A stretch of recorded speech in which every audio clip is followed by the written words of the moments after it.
ग़ज़वा तबूक में 3 गिरोह हुया, त उन्हनि टिननि गिरोहनि जी तज़किरो अल्लाह ताला क़ुरान मजीद में इरशाद फरमायो।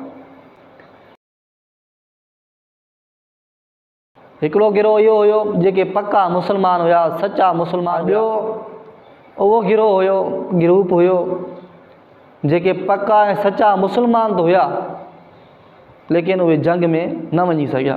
टियों गिरोह इहो हुयो पक्का उहे मुनाफ़िक़ हुया, कटर उहे मुनाफ़िक़ हुया, ना उन्हनि जो इस्लाम सां को ताल्लुक़ हुया। त सूरह तौबा में इन्हनि जो तज़किरो इरशाद फरमायो आहे। त अल्लाह ताला इरशाद फरमायो युजाहिदून फ़ी सबीलिल्लाहि बिअमवालिहिम व अनफुसिहिम वल्लाहु अलीमुम बिल मुत्तक़ीन।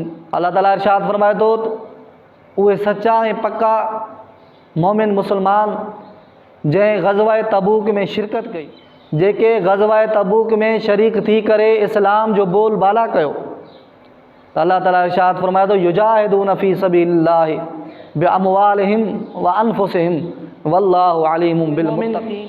पंहिंजे जान सां भी इस्लाम खे बुलंद करण जे लाइ विढ़िया, पंहिंजे माल जे ज़रिए भी इस्लाम खे बुलंद करण जे लाइ विढ़िया। वल्लाहु अलीमुम बिल मुत्तक़ीन, ऐं अल्लाह ताला ख़ूब ॼाणे थो मुत्तक़ीन ऐं परहेज़गारनि खे। अल्लाह ताला इरशाद फरमायो त उहे पक्का मुस्लमान हुया, सचा मुस्लमान हुया। हर्ज नाहे उहे तव्हां ॾे आया त तव्हां उन्हनि खे सवारी ॾियो ताकी उहे जिहाद में वञी इस्लाम जो बोल बाला करनि ऐं तव्हांजी फर्मा बरदारी करनि। खे चयो त मां वटि सवारी न आहे, मां तव्हांखे छा ते सवार करां।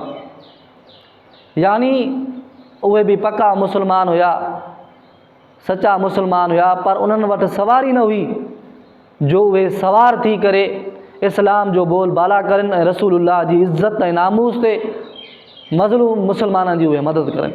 ऐं टियों गिरोह मुनाफ़िक़नि जो हुयो रदू बिअन यकूनू माल ख़वालिफ़ व तबअ अल्लाहु अला क़ुलूबिहिम। अल्लाह ताला इरशाद फरमाए थो उहे पुइते रहिजी वञण औरतुनि सां, जेके पुइते औरतां रहिजी वियूं उन्हनि सां उहे राज़ी हुया।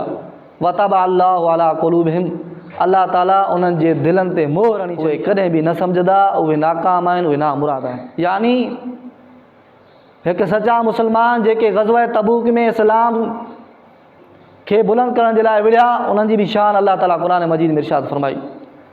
हिकु सचा मुस्लमान हुया लेकिन उन्हनि खे सवारी न हुई, उन्हनि खे असबाब न हुया जो उहे कंहिं सवारी ते वेही करे जंग में शरीक थी करे रसूलुल्लाह जी इज़्ज़त ते ऐं इस्लाम जो बोल बाला करनि।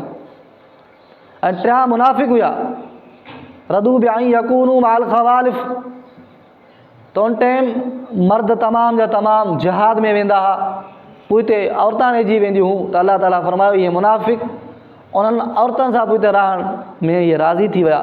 व तबअ अल्लाहु अला क़ुलूबिहिम, अल्लाह ताला इन्हनि जे दिलनि ते मोहर हणी छॾी आहे, इहे कॾहिं बि दीन इस्लाम में नथा अची सघनि। इहे ई ग़ज़वा तबूक जी मिसाल अॼु असां हिन तनाज़ुर में ॾिसूं असांखे त अॼु जेके सचा ऐं पक्का मुस्लमान जंग विड़िन था पिया उहे फ़लस्तीन जा मुस्लमान, जेको पंहिंजो माल ख़र्च करे बि इस्लाम खे बोल बाला कयूं बीठा आहिनि, इस्लाम जो झंडो मथे कयूं बीठा आहिनि ऐं पंहिंजो माल ॾेई करे बि इस्लाम जो झंडो मथे कयूं बीठा आहिनि।